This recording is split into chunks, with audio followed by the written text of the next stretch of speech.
السلام علیکم۔ پاکستان میں اس وقت شام کے 7، بھارت میں 7:30 اور یہاں ہمارے اسٹوڈیوز کی گھڑیوں میں صبح کے 10 بج رہے ہیں۔ وائس آف امریکہ واشنگٹن کی اردو سروس سے ہماری باقاعدہ نشریات کا آغاز ہوتا ہے۔ پہلے گھنٹے کے لیے میں ہوں آپ کا میزبان خالد حمید۔ جیسا کہ آپ دیکھ رہے ہیں فیس بک لائیو پر ہم آپ کے سامنے ہیں، اور ویب سائٹ اور ریڈیو پر ہمارا یہ 1 گھنٹے کا نیوز شو جاری رہے گا۔ تو آغاز کرتے ہیں پہلے آج کی اہم خبروں کی سرخیوں سے۔ پاکستان کے سابق وزیر اعظم اور مسلم لیگ نون کے رہنما شاہد خاقان عباسی کو گرفتار کر لیا گیا ہے۔ سابق وزیر اعظم نواز شریف کی صاحبزادی اور مسلم لیگ نون کے نائب صدر مریم نواز نے وائس آف امریکہ سے ایک خصوصی گفتگو میں اپنی سیاسی جدوجہد، مستقبل کی حکمت عملی اور پاکستان کی سیاست میں غیر سیاسی قوتوں کے مبینہ کردار پر اپنے خیالات کا اظہار کیا ہے۔ پاکستان میں احتساب عدالت کے ایک سابق جج ارشد ملک کی ویڈیو اسکینڈل میں ایک نئی صورتحال سامنے آئی ہے، اور وفاقی تحقیقاتی ادارے نے مسلم لیگ نواز کی مریم نواز اور اعلیٰ قیادت کو ویڈیو ریکارڈنگ میں ملوث افراد کے خلاف مقدمہ درج کر لیا ہے۔ پاکستان کے وفاقی وزیر داخلہ اعجاز شاہ نے کہا ہے کہ جماعت الدعوہ کے سربراہ حافظ سعید احمد کی گرفتاری کسی اور کی نہیں بلکہ ملکی مفاد میں کی گئی ہے۔ عالمی عدالت انصاف کی جانب سے مبینہ بھارتی جاسوس کلبھوشن یادیو کی سزائے موت پر نظر ثانی کے فیصلے کے ایک روز بعد بھارت نے پاکستان سے کہا ہے کہ وہ کلبھوشن کو رہا کرے اور بھارت واپس کرے۔ بھارتی حکومت کے ذرائع نے حافظ سعید کی گرفتاری پر شکوک و شبہات کا اظہار کیا ہے، اور میئر کراچی وسیم اختر کا کہنا ہے کہ MQM کے 150 کارکنان اب بھی لاپتہ ہیں۔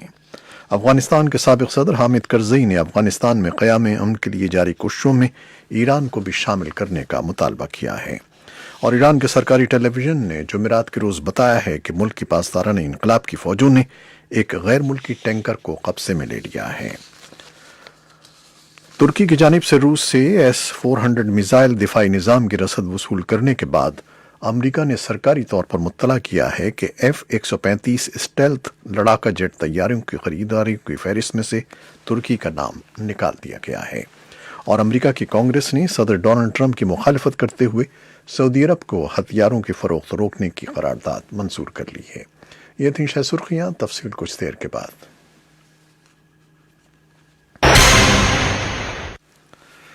خبروں کی تفصیل۔ پاکستان کے سابق وزیر اعظم اور مسلم لیگ نون کے رہنما شاہد خاقان عباسی کو گرفتار کر لیا گیا ہے۔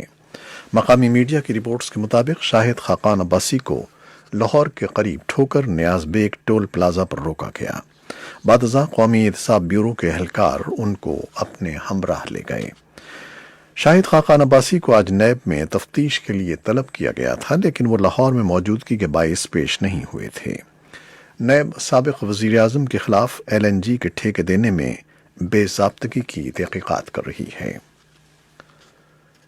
سابق وزیر اعظم نواز شریف کے صاحبزادی اور مسلم لیگ نون کے نائب صدر مریم نواز کا کہنا ہے کہ انتقامی کارروائی سے بچنے کے لیے ان کے پاس کسی کے جوتے صاف کرنے سمیت کئی آسان راستے ہیں، لیکن وہ ایسا نہیں کریں گی۔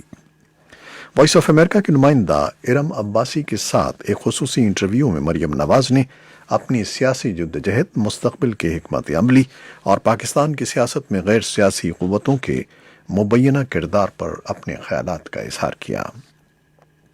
مریم نواز نے کہا کہ اپنے والد کے لیے تو لڑوں گی، مگر میں ہر پاکستانی کی جنگ بھی لڑ رہی ہوں، اور یہ لڑائی قانون کی بالادستی، ووٹ کو عزت دلانے اور میڈیا پر عائد پابندیوں کے خلاف بھی ہوں گے۔ مریم نواز کا مکمل ویڈیو انٹرویو ہماری ویب سائٹ پر موجود ہے، اور اس کی کچھ تفصیلی خبریں بعد میں بھی آپ کے لیے پیش کریں گے۔ پاکستان میں احتساب عدالت کے سابق جج ارشد ملک ویڈیو اسکینڈل میں ایک نئی صورتحال سامنے آئی ہے، اور وفاقی تحقیقاتی ادارے نے جج ارشد ملک کی درخواست پر بلیک میلنگ، غیر قانونی ریکارڈنگ کرنے اور دکھانے کے الزام میں مریم نواز سمیت مسلم لیگ نون کی اعلیٰ قیادت اور ویڈیو ریکارڈنگ میں ملوث افراد کے خلاف مقدمہ درج کر لیا ہے۔ دوسری جانب FIA نے کارروائی کرتے ہوئے مبینہ طور پر ویڈیو ریکارڈ کرنے والے ایک شخص کو گرفتار کر لیا ہے۔ پاکستان کے وفاقی وزیر داخلہ اعجاز شاہ نے کہا ہے کہ جماعت الدعوہ کے سربراہ حافظ سعید کی گرفتاری کسی اور کی نہیں بلکہ ملکی مفاد میں کی گئی ہے۔ ان کا کہنا ہے کہ پاکستان میں گرفتار بھارتی شہری کلبھوشن یادیو کو سزا کے خلاف اپیل کا مکمل حق دیا جائے گا۔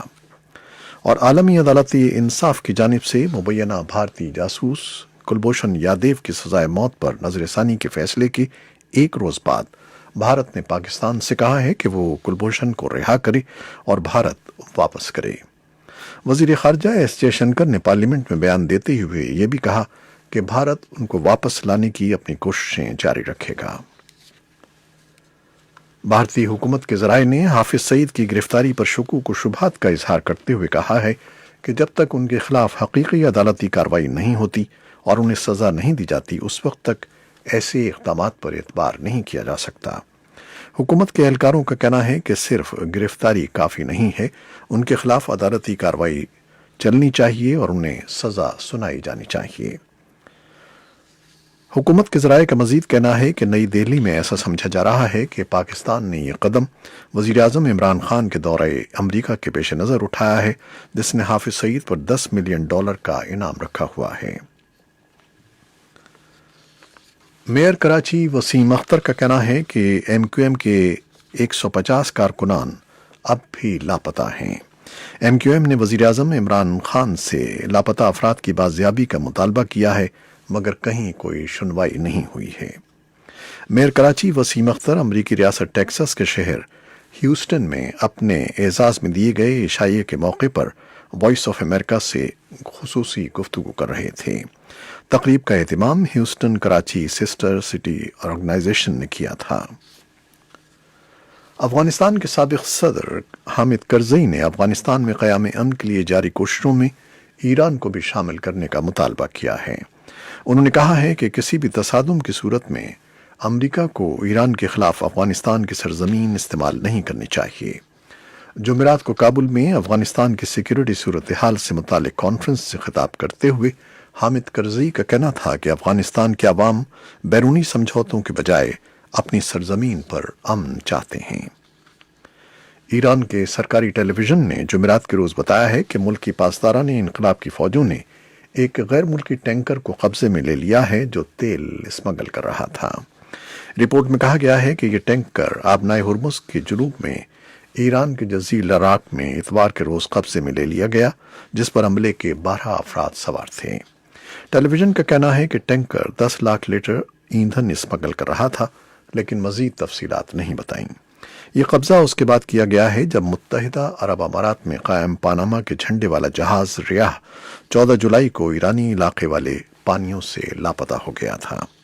امریکی میڈیا رپورٹس کے مطابق امریکی خفیہ ایجنسی نے اس شبے کا اظہار کیا ہے کہ پاناما کے جھنڈے کے ساتھ آبنائے ہرمز سے گزرنے والے متحدہ عرب امارات کے اس آئل ٹینکر کو ایرانی پاسداران انقلاب کی بحریہ زبردستی ایرانی پانیوں میں کھینچ کر لے گئی تھی۔ تاہم ایران کی سرکاری نیوز ایجنسی ایرنا کے مطابق ایرانی وزارت خارجہ کے ترجمان عباس موسوی نے کہا کہ یہ آئل ٹینکر تکنیکی خرابی کے باعث ناکارہ ہو گیا تھا اور اس کے عملے نے ایران سے مرمت کے لیے درخواست کی تھی۔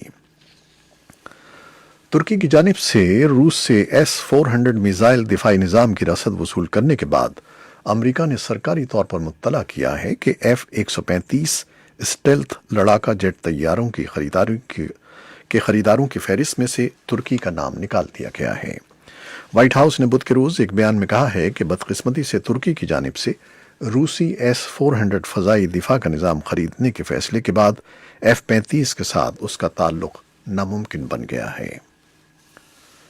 امریکہ کی کانگریس نے صدر ڈونلڈ ٹرمپ کی مخالفت کرتے ہوئے سعودی عرب کو ہتھیاروں کی فروخت روکنے کی قرارداد منظور کر لی ہے۔ ایوان نمائندگان نے بدھ کو سعودی عرب اور اس کے اتحادیوں کو $8 ارب 10 کروڑ کے ہتھیار فروخت کرنے کی مخالفت میں کثرت رائے سے ووٹ دیا تھا۔ صدر ٹرمپ نے اس قرارداد کو ویٹو کرنے کا اعلان کیا ہے۔ شہری حقوق کی متعدد تنظیموں نے ٹرمپ انتظامیہ کے سیاسی پناہ حاصل کرنے کے نئے قانون کو روکنے کے لیے عارضی حکم نامہ جاری کرنے کی خاطر عدالت میں درخواست داخل کی ہے۔